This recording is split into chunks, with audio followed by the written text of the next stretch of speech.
Birinci növbədə onu bildirim ki, İmişliyə futbolun qaytarılmasının AFFİyə təşəkkür edirəm. Mən vaxtilə İlxan müəllimlə görüşdüm və İmişli futbolunu İmişliyə yəni qaytarmağa nail oldum. Yəni bu birbaşa deyək ki, təvəkkülkarlardan uzaq olsa da mənim fəaliyyətimin nəticəsi oldu.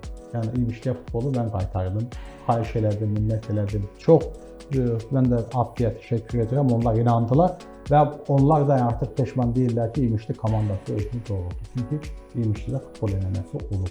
Mən də bunu sonradan onlar da İmişliyə maliyyət ayırdılar, stadion da təmir olundu. Mən narazı deyirəm, sağ ol deyirəm onlara. Amma indi onlar hansı qərarı veriblər ki, kim necə oynamalıdır, o otorite ilə bağlı. Çünki yəqin ki, bununla bağlı dünya futbol təşkilatlarının da qaydaları var. Onların da qaydaları var, o standartları var və o standartlara cavab verməlidir və o dövlətin məsuliyyəti deyil ki, hər hansı bir stadionu təmir etsin. Bunu iş adamları edir. Futbol komandası özünə sponsor tapır. Onlar edirlər, qaydalara salırlar və sahibkar da hansı futbol komandasına pul qoyur?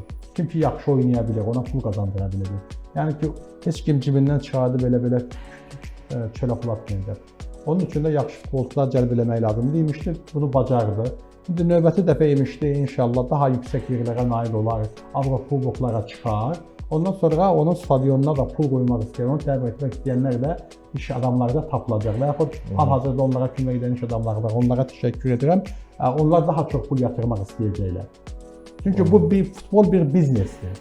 Futbola biznes kimi yanaşmaq lazımdır. Biz futbola bir sosial layihə kimi yanaşsaq, bir dövlət investisiya, dövlətin pulu ilə onu inkişaf etdirməyə çalışsa, o inkişaf edə bilməz, o korrupsiya yuvasına çevrilir.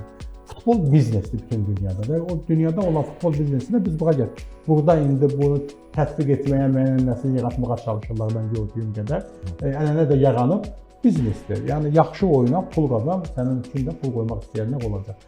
Futbol biznesdir, gözəl bir biznesdir və onun da sahibkarları var. Elə adamlar da futbol üzərindən 100 milyon qazanır, 1 milyard qazananlar var. İndi başqa xarici futbol komandalarında biz görürük. Və bizdə də bu şəkildə bu yanaşılmalıdır. Yoxsa buna bir sosial layihə kimi yanaşar, ondan xahiş edib biraz nə olar, rayonumuzun adına görə biraz buna pul qoyub, biraz bunu əvvəlki vaxtlarda eləmək olar. Amma hər şey futbolçuların və futbol komandasının oyunundan asılıdır ki, daha çox diqqəti cəlb etsinlər və maliyyə vəsaiti cəlb edə bilsinlər.